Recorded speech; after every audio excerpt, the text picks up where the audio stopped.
انت شلون شمس، شلون تشوف الرجل بحياتها؟ الرجل أنا نظري أها. أنظر له من منظورين. نعم. المنظور الأول إنه هو تقدر تسميه سند أو ظل مهم. أو ما شابه ذلك. المنظور الثاني هو بطارية. بطارية. بطارية أستمد منها قوتي، طاقتي الإيجابية، يشحنني مثل ما نقول احنا بلغتنا العراقية. جميل. تتقبلين النقد؟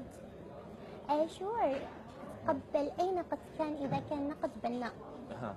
انت شلون تميزين هذا نقد بناء، هذا نقد هدام، هذا شنو؟